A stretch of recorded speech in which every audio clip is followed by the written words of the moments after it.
Pois falar da relação com o Monteiro Lobato é sempre algo um pouco complicado, né? É, eu diria que eu iniciei as minhas leituras na infância com os livros do Monteiro Lobato, né? Os livros do Sítio do Pica-Pau Amarelo.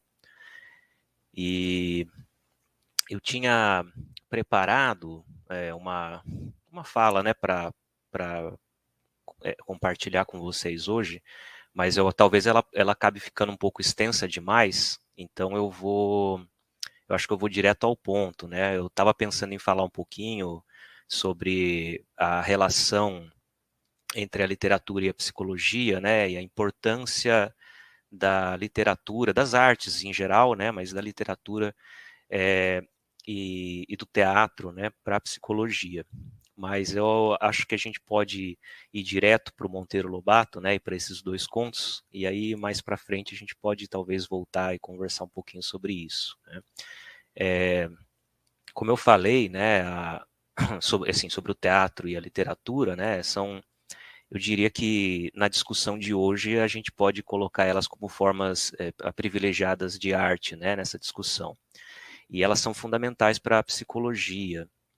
A gente pensa nisso, né, desde o Édipo, o rei do Sófocles, né, e a psicologia ela está cercada e até dependente, né, das artes para tentar fazer um esforço de compreensão de temas fundamentais aí da condição humana e também, né, do processo de constituição dos indivíduos, que seria algo que me interessa muito. Eu trabalho, né, com a perspectiva da teoria crítica da sociedade, então eu vou trazer um autor aqui com quem eu tenho um pouco de familiaridade, né, que é o Theodor Adorno. Ele afirma, né, sobre as artes que o conteúdo de verdade de uma obra de arte ele depende da capacidade dessa obra em se opor radicalmente à sociedade, do modo como a sociedade está estabelecida, né? A obra de arte ela é antítese da sociedade, ela aponta as contradições, ela apresenta algum resíduo para reflexão e ela carrega em si o momento histórico em que ela foi constituída, né? E ainda mais, se ela consegue atingir esses objetivos, mesmo depois de décadas ou de séculos até, né, podendo ser ressignificada e permitindo múltiplas interpretações, eu diria que tanto melhor, né?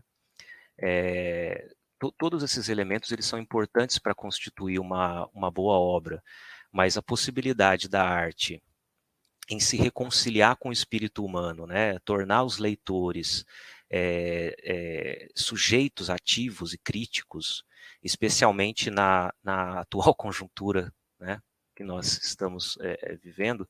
Eu acho que é isso que torna a arte tão importante, né? Eu acho que em 2022 encenar peças do Brecht, por exemplo, é fundamental.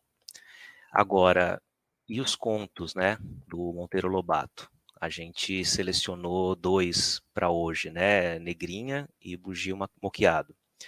É, de início, é importante colocar, né, os diálogos que o autor fazia com teorias raciais, eugenia, alguns flertes com o darwinismo social, né, e nas suas histórias infantis, né, a gente tem, por exemplo, a Emília, que alguns pesquisadoras consideram como alter ego do Monteiro Lobato, né? Ela não possui muito filtro para proferir falas racistas, né? O Pedrinho, ele se mostra discípulo das ideias do Darwin, né? Talvez no sentido até de fazer alguma distorção.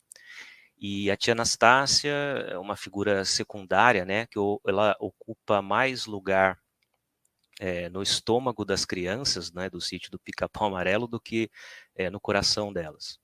E quando a gente vai para os contos Negrinha e Bugio Moqueado, eu percebo que talvez existam algumas ambiguidades que complexificam um pouco mais a nossa discussão.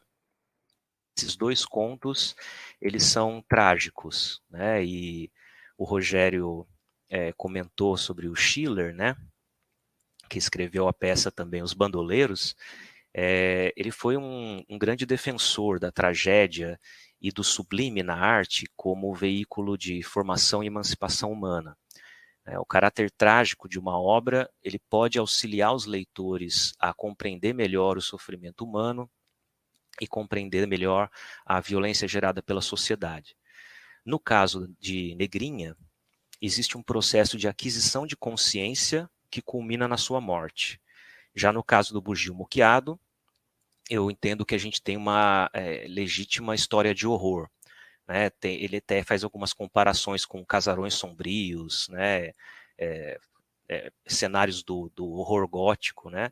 E possuímos aí um tema central aí de assassinato e canibalismo. São contos trágicos e são contos que têm a violência como mote. Então, desse modo, eu gostaria de lançar mão da definição de violência proposta pelo Jaime Ginsburg, ao delimitar, né, o conceito de violência a partir de um deliberado dano corporal.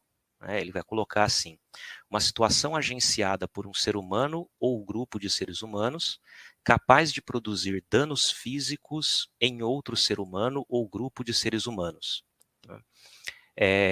A violência que a gente vai tratar aqui, ela ultrapassa o dano físico, né?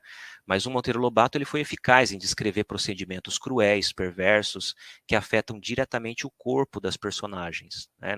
No caso do Bugio Moqueado, ele fala uma novena de martírio, para depois recobrir ele com pimenta, né? Assassiná-lo e finalmente, né, ele vai ser moqueado e devorado.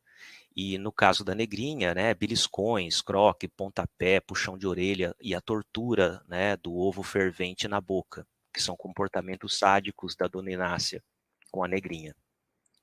Essa primeira característica da violência, que aparentemente é superficial, ela deixa marcas visíveis nos corpos negros, né? Ela me parece mais direta e com o evidente objetivo de causar repulsa, horror e, em alguns casos, compaixão. O Monteiro Lobato vai descrever esses atos como atos de barbárie, sadismo, crueldade e perversidade. Né?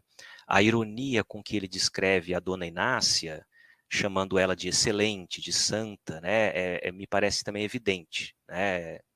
Ele tá usando de ironia para descrever o algoz. E faz também coro com a hipocrisia presente em instituições religiosas, né? Uma vez que uma pessoa santa, ela professa a não violência. Né?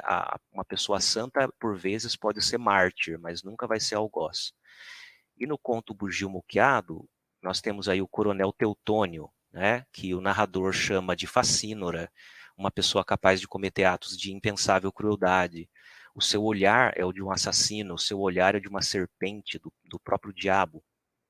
A descrição da residência do coronel Teutônio é uma residência, é como se fosse um castelo de horror, do horror gótico, né? É uma alcova sombria, assombrada, e quando um dos personagens, né, descobre pelo relato do Zé Esteves, lá no final do conto, né, que a crueldade do Teutônio, ela supera a imaginação, e é aí que a gente alcança o apogeu do horror no conto. E assim que são os contos, né? Eles são curtos, mas com tamanho suficiente para narrar um acontecimento pontual, e são cuidadosamente pensados para produzir algum tipo de efeito ou de impressão. Né? E o ponto que eu afirmei que parece ser mais direto é que, nos dois casos, a gente tem uma narrativa de violência física acometida a pessoas negras pela mão de pessoas brancas, pertencentes a outra classe social. No caso, a Dona Inácia Sinhá, né, e o Coronel Teutônio. A justificativa dessa violência física, né, é absolutamente injustificável. Isso parece muito evidente nos contos. Né? Em Negrinha, se bate numa criança para recuperar um sentimento nostálgico do período da escravidão.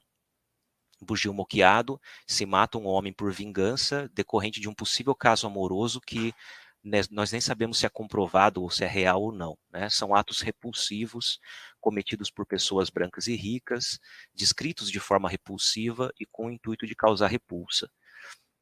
Não me parece haver muito espaço aí, né, na narrativa para a satisfação de algum sadismo, um possível sadismo dos leitores, né, para causar algum tipo de prazer sem que se sinta muita vergonha disso, né?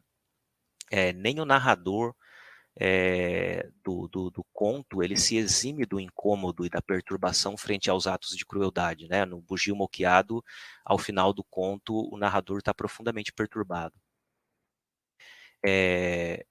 Então, assim, o efeito ou impressão desejado, no caso do Bugio Moqueado, é o do horror, né?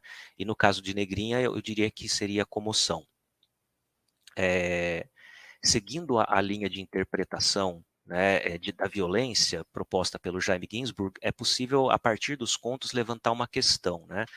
Como é que pode um ser humano cometer tais atos de crueldade contra outro ser humano? Tá? Essa questão ela suscita a hipótese de que os algozes brancos sequer percebem as pessoas negras como seres humanos. A negrinha é um objeto para a dona Inácia, ela é um saco de pancadas utilizado para descarregar agressividade, aliviar o ódio que possui contra o diferente e para uma tentativa desesperada de recuperar um momento histórico em que ela se sentia mais segura, mais confortável com o modo de produção estabelecido. Quando o tratamento dona, né, de dona Inácia, significava proprietária. Um saco de pancadas, ele não se move, ele não reage. A negrinha não podia se mover, ela devia permanecer sentada, de braços cruzados, enquanto apanhava. Só que ela chorava. Esse choro devia dar algum trabalho, exigir algum esforço psíquico para não ser percebido, né? E talvez por isso que a dona Inácia não suportasse ouvir choro de criança, né? Como é apontado no início do conto. Mais adiante, a gente vê que o que ela não suporta é o choro da negrinha. Ela não suporta ver a negrinha brincar, ser criança, ser uma pessoa. Quando isso se torna inevitável e ela flagra a menina brincando com a boneca, parece que alguma coisa se transforma na dona Inácia, mas eu diria que é algo muito efêmero. A negrinha adquire consciência de si, consciência dos outros, consciência social, né? Um nome muito importante para a gente aqui na psicologia social, né, que é o da Silvia Lani, ela escreveu um texto interessante chamado Consciência e Alienação, a Ideologia no Nível Individual. E ali ela diz que o processo de aquisição de consciência social e de classe pode gerar sofrimento individual, né? Mas esse sofrimento ele não é devido à consciência, né? Ela não é gerada pelo indivíduo, ela é gerada pelo meio social, né? A violência é gerada no seio da própria sociedade. A nossa formação exige uma adaptação extrema às determinações sociais que promove desigualdade e violência de todas as formas. Aí perceber o que tem de errado com o mundo e oferecer resistência à opressão é algo muito difícil e muito sofrido, mas não é algo impossível, né? E no conto do Lobato, e aí eu acho que temos um problema aí que a gente precisa pensar. Eu vou ler uma rápida passagem do conto, né, da negrinha. O narrador diz assim: sentiu-se elevada à altura de ente humano, cessara de ser coisa e doravante ser-lhe-ia impossível viver a vida de coisa. Se não era coisa, se sentia, se vibrava. Assim foi, e essa consciência a matou. Esse é o ponto que eu considero interessante e problemático que a gente poderia pensar. O processo de tomada de consciência por Negrinha, o apogeu do conto, segundo o narrador, a causa de sua morte. Não tomasse consciência, permaneceria viva. O momento não dialético do conto não permite que se perceba algo diferente de como que a realidade está configurada. A tomada de consciência inevitavelmente conduz à não sobrevivência. O pensamento dialético ele permite que a gente pense uma realidade diferente daquela que nos é apresentada. A sociedade em que a gente vive é violenta, mata mulheres, mata pessoas negras, mata a população LGBTQIA+, explora, mata trabalhadoras e trabalhadores. Mas ela pode e deve ser diferente do que é. O materialismo histórico nos permite pensar como a sociedade é, mas também como ela poderia ser e deveria ser e não é. Os processos de consciência individual e social podem ser os primeiros passos para a gente efetivar transformações sociais e não os derradeiros passos para a aniquilação. Dito isso, né, tem algo interessante ali. O processo de consciência da negrinha não é acompanhado pela comoção temporária da dona Inácia.